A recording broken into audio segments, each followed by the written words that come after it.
Hello, Trailblazers, and welcome to yet another episode of Entrepreneur Journey. And today, my guest is Greg Schweitzer, and Greg is founder of and chief catalyst at Transformation Institute. Is that right? No, you Catalyst are. Transformation Institute. Yes. So you're the owner of Catalyst Transformation Institute. All right. That's Awesome. correct. So now that I messed that up, you can better explain your business and what you do. So please tell everyone a little bit about who you are and just kind of a brief overview of your business. Sure. So who am I? I'm just a guy, man. I'm just a guy who has this crazy love for watching people succeed and just live great lives and do great work and that kind of thing. And so because of that, early on in my life, I was blessed with some people who took me under their wing, right? They mentored me a little bit. They coached me a little bit. They taught me some cool stuff and got me involved in some things that helped me grow like crazy. And I got this insatiable interest in learning stuff solely for the purpose of sharing it with somebody else. It's kind of like one of my favorite things to do is take people down to Disneyland. I haven't done this in a long time, but when you walk into Disneyland, there's a sign that says something along the lines of you're basically walking into a whole nother world. And it really is like that. But what's great is because it's such a cool experience is that I love being able to take people and while I take them in there, I'm watching their expressions. I'm watching them have this experience that's a game changer, right? It's something you've never experienced in your life. And so what I do at Catalyst Transformation, the work that I do is really about creating experience for people so that they can have the transformation that builds the life they want to have so they can do the great work and make an impact in the world and live great lives. So that's a bit about me. That sounds awesome. I have never been to Disneyland, but I've been to Disney World. So I thoroughly enjoyed going. I don't like long lines, but the whole Right. experience other than that is great.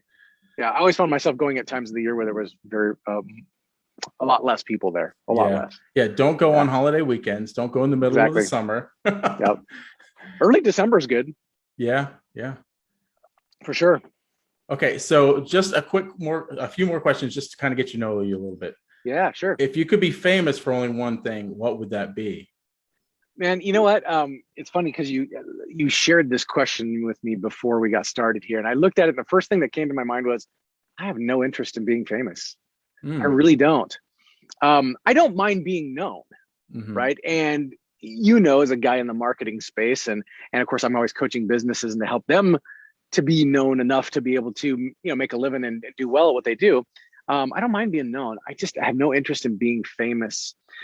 So if people were to know me for something, I think it would be about being real.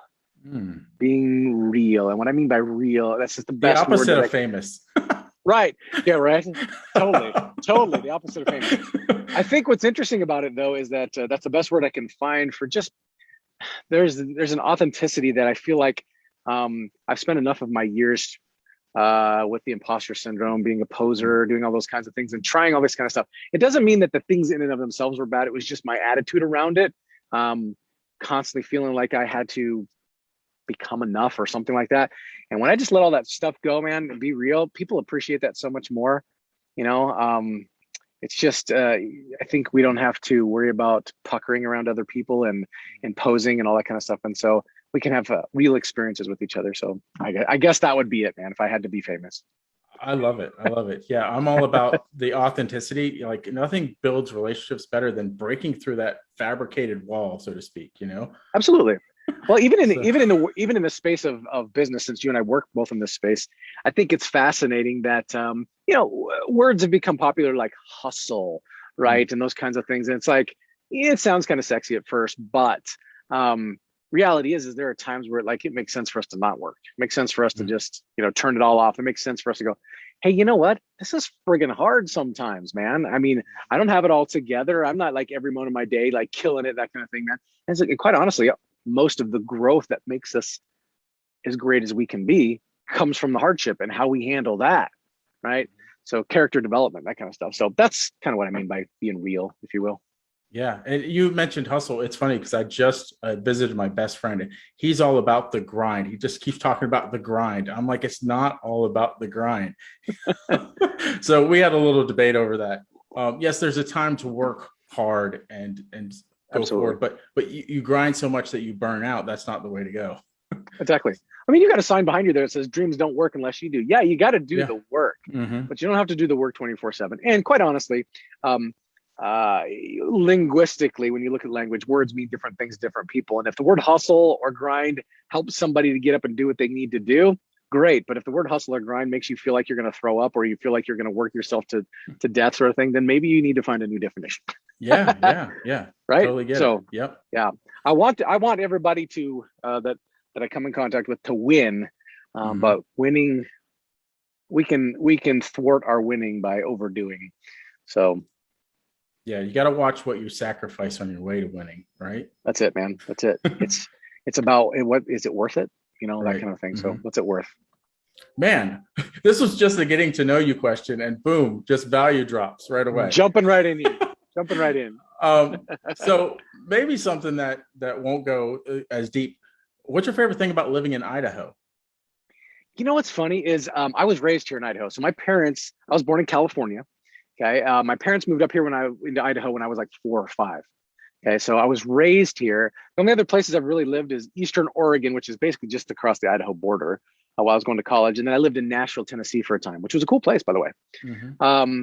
But one of the cool things I love about being in Idaho is here in the Treasure Valley, it's a big enough, and I'm not going to call it metropolis, but it's a big enough city, an area that has hundreds of thousands of people that it feels city, right? Mm. And at the same time, I can drive less than an hour and be smack in the middle of the Rocky Mountains, and it's absolutely gorgeous, man. It's Serene. it's incredible experience. And as I say that, I'm reminding myself that, Greg, you just don't get out there enough. You spend too much time in the concrete jungle. You need to get out in the wilderness. But that's one of the things. It's kind of cool to have 4 seasons, even though I'm becoming less and less enchanted with winter. It's still pretty cool to have seasons, be able to shift and change. Today it's in the 90s, but this next week we're going to start creeping down into the 80s and the high 70s sort of thing. So we get these beautiful fall weather that happens here, that kind of thing. So it's great because even if I wanted to go do something, like sometimes I've been part of masterminds or trainings that are like, say, in LA. LA is an hour and 20-minute flight from here. So it's kind of a cool place to be. Nice. Yeah. So I actually do have follow-up questions on Cool. what you just said. Let's hear So do you know how they got the name Treasure Valley? Nope. Oh, I was hoping for some knowledge around that. But what I can give you is I live in Okay. the city. The city I live in is called Boise. It comes from the French Les Bois. Okay, and Les Bois means the city of trees, and so there is some light deserty kinds of stuff around here, and yet right here in the valley, there's a giant Boise River that runs right through the valley here, and it spreads out quite a way. It's an hour and a half drive, if you will. But because that river runs through it, sort of a thing.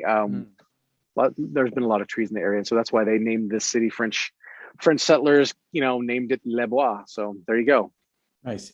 And my next question is humidity. Is there humidity there? Is it very high?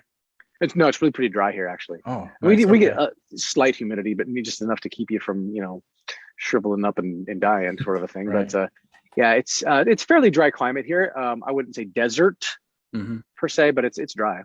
Okay, because it is very Speaking of, humid here in South Carolina. Yeah. See, when I lived in Nashville, I was like, wow, this is weird, man. I got out of the shower, but I never dried off during the summers. Yeah, 90, like I've been out west plenty of times, and 94 there feels like 84 here because it's Totally. so humid here, and 94 here feels like it would be 104 there. So, yeah, right. Exactly. So Exactly.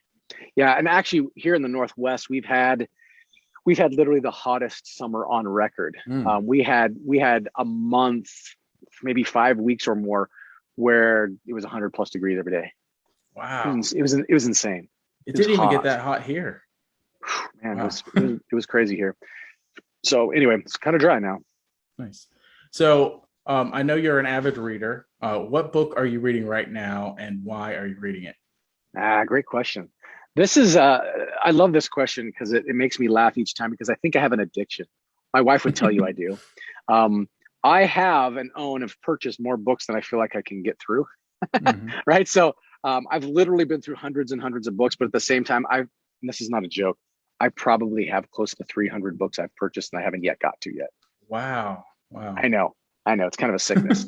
That does sound Kind like of a an sickness. addiction. Yeah, right. So, but I'm just joking about the sickness part. It's just I'm really fascinated by stuff, and that's part of the reason why I love what I do, because really a lot of my job is to learn cool stuff and then deliver it to other people in a way that helps them improve their lives. And I've been able to be gifted and trained to be able to take this information and disseminate it in a way that actually people can implement it into their lives.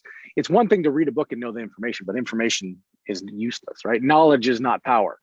It's applied or implemented knowledge, Mm-hmm. it's power. And so that's really where my genius and my favorite part is to be able to say, hey, have you ever heard about this? Yeah, I heard about this. Let me help you put it into your life and in your business, that kind of thing. So I'm getting around to answering your question, by the way. No, it's fine. So I'm in the middle of a couple of books right now. One of them is called Get Out of Your Head. And it's a fascinating study around some of the current stuff on brain science and mindset and that kind of stuff, but also from a perspective of faith as well. And it fascinates me how the two worlds can really actually align with each other. So that one's just for me, for my own personal growth kinds of stuff. I also just finished and I'm kind of rereading this great book called Effortless by Greg McKeown. Now, his first book was called Essentialism, which is kind of all about figuring out what are the essential things and get rid of everything else, right? In your life and in your business. His follow-up book, this one that I'm reading called Effortless, and I'm actually walking through it with several of my own coaching clients, is about how to be able to take that which is essential and make it easier and more effortless to be able to do. And it's very fascinating because it's applicable not only to life, to business, but to different areas of life and stuff. And so it's a fascinating paradigm shift on how to be able to take a look at things. When we talked about the value of doing work, right? But who told us that work had to be hard? You know what I mean? Yeah. And quite honestly, when you're able to make things more effortless, you're able to accomplish more if you want to. You know what I mean? To make a greater impact. And that's my favorite part about this is some people get caught up in like, oh, well, I don't want to be lazy. I want to be the hard worker. Great. Work hard, but do it in shorter bursts of time that actually have a greater impact. And that's kind of become my new buzzword after just some personal challenges this year, personal growth. And reading through this book is impact is a big word for me. That I have a little message or a little reminder that pops up every morning before I start my day on my phone, and it says, Greg, how will you make an impact in the world? If it doesn't make an impact, don't do it. And that's kind of my motto is I just don't do it if it's not going to make an impact. And when I say impact, it has to impact the things that are important. For example, like I have a morning routine. I get up every morning and I do some sort of workout. Okay. That has impacted my overall health and energy so that I can enjoy my life and be as good as I need to be for the people I care about. But there are other things that I could do and get caught up in that just don't seem to make much of an impact. Right. So impact in my personal life, impact in my marriage, impact in my business, impact for my clients, the things that matter. Yeah. As soon as, well, after the race tonight, my daughter's race, I'm going to look up that book because I'm interested in that book. It sounds it's really so good. So good. Super easy read, but dang, it's good. Nice. I went and bought the audiobook recently so I can actually listen to it while I'm driving around too. So nice. Yeah, I rarely, unless family members are in the car, I rarely have music on. It's always usually a podcast or something like that. So sure. Always trying to feed my brain. Yep. So now some questions related to your entrepreneur journey. Okay. What did you do before you started as an entrepreneur with Catalyst? Great question, man. Kind of sometimes I feel like the question is, what didn't I do? I'm just joking, but I've had the privilege of having multiple different experiences. And what was cool about that for me was, and I'll tell you what they look like here in just a minute, but what was cool about having these multiple different types of fields or experiences that I had was that I got a chance to kind of go to the buffet and taste a few things and see which ones I really like, see which ones really aligned with who I am and what I want to do and where my gifting lied and all those kinds of things, all my interests lied and that kind of thing. So my father has spent the last 40 years running a commercial construction company. And as a matter of fact, he's 75 now. And I just talked to him a little bit ago and he's out there schlepping ceiling tile and putting it in. He doesn't do it as much as he used to, but he's out there doing it. But my brother has basically kind of taken over the company. And my brother, he took everything apart and put it back together when he was a kid. So he loves that kind of stuff. I tried it for a year-ish, right? And then I said, Dad, I'm going to college, man. This sucks. I'm not going to do this. It just wasn't my cup of tea. I'm Mhm. grateful for the experience because right now we're in the middle of a remodel of our house and I can do some of the things, right? That kind Mhm. of thing. So and I can fix my own toilet and those kinds of things. So the experiences were great. I've worked in retail. I've worked in sales. I sold real estate for a time. Um, I've worked in network marketing, and then I've worked in employment and recruiting as well. So I was employment consultant for the state of Idaho for a while, worked in recruiting and those kinds of things. And so, but I always came back to some form of teaching or coaching or training of some sort. I just love watching those light bulb moments when people are like, oh, whoa, and they can see how what they just figured out or what they just learned is going to make a difference for themselves. And so um, that's kind of how that started off. Most recently, let's see, I've been with doing my own thing with Catalyst for this is my 6th or 7th year now. But most recently, I was working for an international real estate firm as one of their coaches, and so I had the great privilege of spending 2 years with them. And it was so interesting because they hired a coach at like $1,000 a month to coach me every month on how to be a better coach. And then they sent me to virtually every training because this company is basically an international education firm Mhm. that happens to work in real estate. And man, I could probably got the equivalent of a master's degree in business and human performance during that time.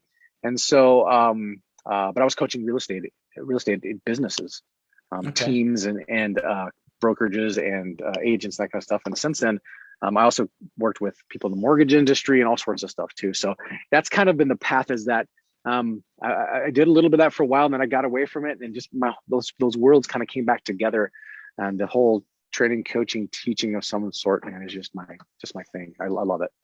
I do have a follow-up question to that. So, Mhm. out of all those things, what I know it's going to be hard to pick one, but what skill set did you pick up that you brought into what you do now that you think benefited you the most? Yeah, man, I am the firm belief that the number one skill that any person can ever have is to be a powerful and effective communicator. Mm. And initially, when we think of the word communication, we think of like what you and I are doing right now, having a back and forth. And it definitely includes that. But communication has a lot to do with how you communicate with yourself.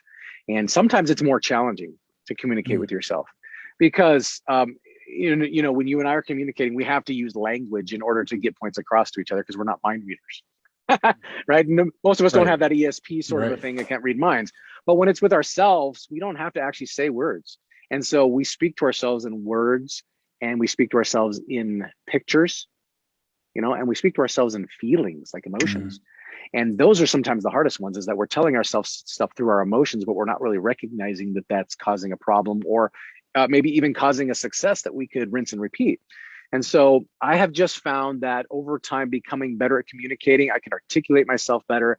I can have a better self-image. I don't like saying self-esteem because I think that's kind of a weird thing to esteem yourself. It's a little Mm. weird, but having a strong self-image.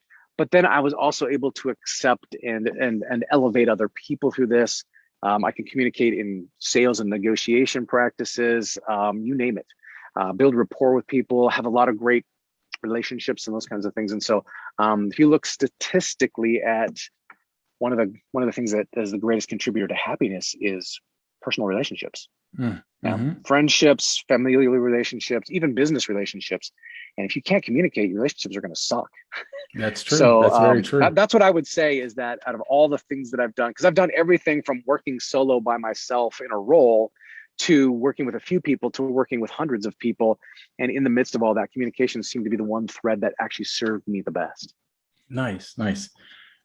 So, when you started your entrepreneur journey, you probably set some goals for yourself. Can you talk about those goals and how you have met or exceeded them? So here's what's funny about this is that we often have dreams before we have goals. Mm-hmm. And so I had a dream. I was working for this international real estate firm, right? And I was like, someday I'd like to branch off and do coaching outside of real estate. I still do a lot in real estate, but I wanted to do some other things too. I was like, this could be cool one, to be able to do someday. And so it was kind of more of a dream. And I had no idea when I was going to do this because I needed to financially figure it out. And then I was like, well, how am I going to let go of the job or the work that I'm doing and try to go into the new arena and all that kind of stuff? So I had nothing figured out. And then the company decided to change their structure, change what they're doing. And they just did away with the role I was in. It was poof, poof, it disappeared. So the day after Christmas break, I was brought into the office and they said, Greg, thanks for your time. And we're letting you go, right? We're doing something different. And I was like, okay.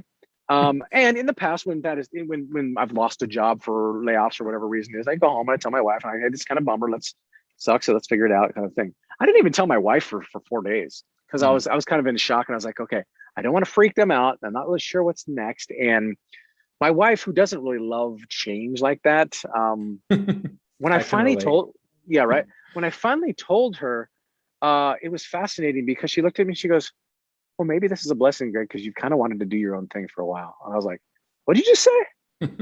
And I literally fell into what I'm doing right now in the capacity that I'm doing it. I reached out to a couple of people that I happen to know in real estate. And I said, look, I'm not doing the other thing anymore. And what do you think about coaching with me for a while?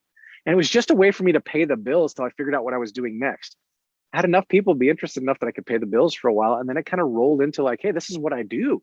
And now I'm kind of expanding that into, I've expanded that into, I constantly have a good calendar full of clients, and I'm about ready in the next, between maybe now and the first of the year, launch off something else that's really going to kind of expand and help a lot more people. And so, nice.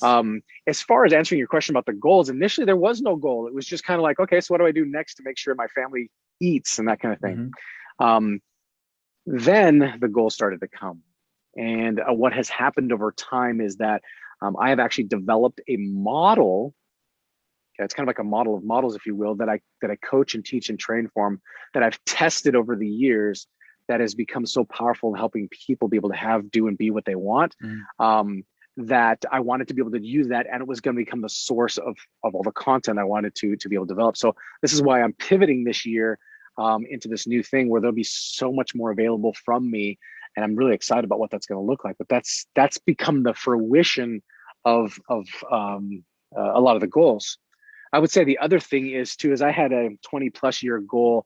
When I was in high school, I was studying the martial arts a little bit, right? I was, getting in there and learning some cool stuff. And one of the guys that was one of the instructors turned me on to something called neuro-linguistic programming. And I thought it was fascinating. And I off and on thought about it for years, but I didn't really do anything with it. And then, about 6 years ago, I went through a training. I was like, that was cool. And I would love to do this more later on. So 2019 was the year that I was actually able to not only take my practitioner, but I became a master practitioner and a certified trainer of neuro-linguistic programming, hypnosis, coaching, and something called time techniques. That was a goal that I had for a long, long time. And I was able to do that inside of a year time. It was an intense year, but I had that level of certification. I could actually certify other people in those modalities. And so it really adds to the arsenal of what I can. My biggest goal in this whole coaching thing that I do was, I kind of liken it to Batman. Batman's got that utility belt. He's always got the coolest toys, right? He pulls out this thing and he's able to swing on a rope, and he pulls out this other thing, right? And what I wanted was that when people wanted help, or when people had big goals they wanted to, I wanted to be able to look down and grab something from my tool belt that would help. I wouldn't want to turn somebody away and go, sorry, I can't help you. Right. And so that's what that was all about. And that really was the biggest goal that came to fruition, was I feel like I have a tool belt that's full enough for me to be able to do some real good things. And I just keep learning as I go. Nice. So now we'll find out a little bit more about Catalyst. So tell us a little bit more about Catalyst. You kind of filled us in a lot on what you do, but kind of explain your process and all that. Sure. Yeah. Before I do that, I want to say something, because I think it's really fascinating, because you asked me the question earlier, if you could be famous for anything. And I said, man, I don't really want to be famous. What I just shared with you about that whole 20-year goal, I'm certified in this and all that kind of stuff. So what? It's not about the certifications as much as it was being able to equip myself. So I want to make sure that I'm being clear that I'm not looking to toot my own horn. I'm looking to say I am receiving more fulfillment and satisfaction from accomplishing some things that equips me to help other people. And that's really the biggest part for me. So that brings me to what you're asking about, which is my company, Catalyst Transformation Institute. The reason I named it that is I'm of the firm belief, because it's true, that I don't change people. I don't transform them. I don't improve them. I don't make them successful. What I do is if you look at the world of chemistry, a catalyst is that which accelerates and initiates a result or a reaction without itself being diminished. Mm. So when the reaction and the result is accomplished, the catalyst still exists as a whole. And I believe that I'm more of a catalyst, that I can come in and I can create a reaction with somebody or help them become their own catalyst, but yet don't get diminished in the process. When I coach other people, my job is to help them become a catalyst, because now they can get out and create results without being diminished. This is that whole hustle versus being purposeful piece, right? If you're hustling, you're burning yourself out and you're diminishing yourself. If you're doing it right, you can create the same kind of success and impact without burning yourself out. The world is no good if you've crashed and burned. That's right. Right? The world is no better knowing you because you crashed and burned. You can't give your gifting and your talent and your whatever to the world if you've crashed and burned. And so ultimately, helping people become catalysts is about putting them in power around their results and their life and their business, and to get them to stop settling for less. And that's really what happens a lot in life, is that we have goals, we have dreams, or maybe we have a business idea that we want. And next thing you know, we're like, God, this is not what I imagined. Right? This is not what I imagined when I first got started, especially in business. It's like, oh, I'm so excited. I'm gonna go to start business for myself, or I'm gonna get into this line of work, like thing. And we wake up one day going, oh, this is not it. And so my favorite part is to help people finally get what they imagined they were going to have when they first got started. And that I do that by helping them become the catalyst that is able to create the results that they want to be able to create. Nice. So based on that answer, I have a follow-up question. How do you help people from settling, or your clients from settling for less? Yeah. So that's a dance, if I'll be honest with you. Right now, when I say it's a dance, if you've ever tried to learn any sort of, other than just, getting out there and moving your body sort of thing, learn any sort of formal dance, whether it's line dancing or ballroom dancing or something like that, there's an art and a science to it, right? There's a give and a take, and you got to get your body to do things it may have never done before, right? And sometimes it feels like it and sometimes it doesn't. And that's really a lot of what happens when people start settling for less.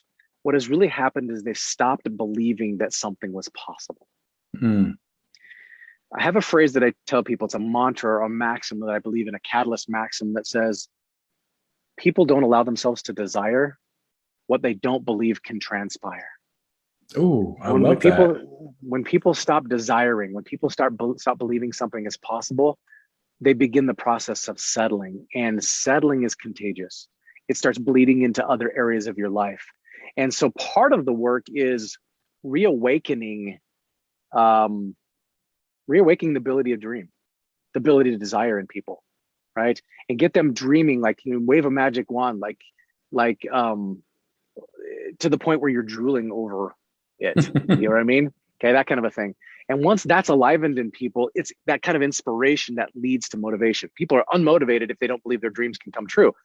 But motivation isn't the thing that you can just make happen. Inspiration generally leads to motivation. And so when you paint this compelling picture, or you help somebody paint a compelling picture of their future or what's possible, now they get kind of motivated. And then from there, I equip them with the structure and the strategy and the skill set to make that compelling picture become reality. And that's really what that is. And sometimes it's about accountability and holding people to, quit whining, stop it, knock it off. Or sometimes it's like, hey, you're getting a little ahead of yourself. And sometimes it's like, go, go, go, go, go. And I'm standing on the sidelines, screaming and cheering, and singing their song and flying their flag. So it's all of that. But there's a finesse to that. There's a dance to that. And it's taken me years to figure out how to be able to do that. Coaching's an interesting industry in that you can get into it just by saying I'm a coach. But that doesn't mean that everybody's good at this. And I learned this early on because I had some coaches that weren't so great. And I also learned that when I first started coaching people, I was like, oh, man, I need to be better at this. Right. And so it's taken some time to develop that over time. Well, I can tell how excellent you are just from our conversation today. So thanks, man. Thank you. I can tell that it is a passion for you, and you have put a lot into it to help other people, as you say. So, I think the whole motivation behind it too comes into play, right? How good of a coach you are. Like, I can tell from how you are, the passion that you have to help other people, and that passion has fueled your desire to be better at helping other people. Totally, So totally does. I Yeah, totally and I get feel that. like it's kind of fun because I love learning this stuff, but at the same time, it feels like a responsibility. This is going to sound kind of maybe cliche or Mhm. weird or something like that, but this is just part of my character. I love great stories and I love great movies. My kids and I are into all the Marvel movies, and the new Mm. Spider-Man trailer just came out. We're into all that sort of thing. So I ended up buying the other 7 Spider-Man movies, and we've been going through them one at a time. Nice. And there's this scene in there where, Uncle Ben tells Peter Parker, with great power comes great responsibility. And I feel like I owe it to the people that are paying me good money to continue to learn and become better, because what if they come to me one day and they're like, "Hey, Greg, I got this next thing I want to do." And I'm Mhm. like, "Sorry, man, I'm out of juice." Right. And it doesn't mean that I'm right for everybody. It doesn't mean that sometimes people don't move on from me and go to other coaches and learn really cool stuff, right? And get great things. It's just that if people want to stay in my world, I want to have something to offer them. So Nice. that's where that comes from Nice. for me. That's why I have 300 books I haven't read yet. now, now, now, talking about those people, who are those ideal people that you like to work with? Yeah, boy, this is so interesting because I'm going to give you an answer. Um, and I'm going to preface the answer by saying that in the world of marketing, the idea is to get specific and not be too Mhm. broad, right? Like when you're Mhm. trying to find the ideal client or your avatar, whatever it is. But I will tell you that for me, I'm really interested in working with people who are heart-centered and mission-driven, people who want to make an impact. Like our modern culture, our modern society right now is hard. Living is Mhm. hard. There's a lot of hard stuff going on. I mean, especially, we got a worldwide pandemic with all these political things going on. It's all real life, but it's also gotten really pretty hard. And we need help from each other. We need each other. And so if there's somebody out there who's heart centered and they're like, I want to make uh, not just a positive impact, but even a virtuous impact on the world. And I've got this mission around this, whatever your mission is. Maybe you're going to teach the world how to crochet. I don't care what the mission is, right? Okay, as long as it helps people, sort of thing, then it makes an impact. Then I want to back that up. And so I feel like I'm a guy who is both cheerleader, who's standing on the side, singing your song, flying your flag, but at the same time, I'm in there equipping you and holding you to the greatness that is inside of you, because that's another form of settling. When we don't let out our true gifting and let out what we've got to offer the world, man, there's nobody like you, Doug. There's nobody like whoever's listening to this right now. There's nobody like you either. And there's things that you have, and there's giftings, and there's your person that will never be repeated ever in all of history. And we need that. And so how can I support that and elevate that and develop that in people? And so I don't know, does that answer your question? I get all fired up about this. So mission driven, heart-centered people who want to do great work and live great lives. That's really what that is. That's very broad, but you'd be surprised how well that works for me to share that with Yeah. people. So Yeah. yeah. Yeah. I imagine. I imagine. So now tell everyone, I'm sure a lot of people are inspired now by what you've said. So now tell everyone how they can contact you if they want to know more about you, know more about Catalyst and what you do. Yeah, great question. And thanks for asking. Interestingly enough, I'm doing some new stuff with marketing, so my website's not even up and running right now because it's being transitioned right now. And so I've got some great talent that I just brought on board that's be helping me with that. So what I would say, and by the way, this is very unusual. So if you get a hold of this, then that's not going to be around forever. I'm just going to give you my phone number. Wow. Okay. Okay. Okay. I'm just going to actually, yeah, I'm just going to give you my phone number, a phone number and email address. Normally I don't do it this way, and I like to keep that separate, but here we go. You ready? Yeah. Greg at catalysttransformation.com. And my phone number is 208-794-3532. Send me an email. If you're going to call me, be ready for one of two things. Number one, having a dynamic conversation. We're not just gonna, we're gonna have a conversation you won't soon forget, okay? That has real meaning for you. And then secondly, just be respectful of the hours. I have a wife and 4 kids, and come 6, 7 o'clock at night, we're done for the day. So don't call me after that. Yeah, and be respectful if you live on the East Coast to knowing you're on Mountain Time, Right. Yeah, right? Mountain Time. Yeah. So If you call me at 4 a.m., I'm not answering. Right All on. right. Right on. Greg, it has been a pleasure to have you on the Entrepreneur Journey today. Any last parting words for the viewers? Oh, good. A little encouragement. Number one, if you're listening, and because you're listening right now, good on you. You're spending the time listening to Doug's podcast for the purpose of making things better for yourself, for growing and becoming the best version of yourself. Kudos to you. Secondly, I'll leave you with a quote from one of my favorite authors. Anyone or anything that does not help you to become your best self is too small for you. Live that way, and things will be good for you. Yeah. That's it. Well, once again, thank you very much. And my pleasure. Thank you so much. I look forward to connecting down the road. Sounds great.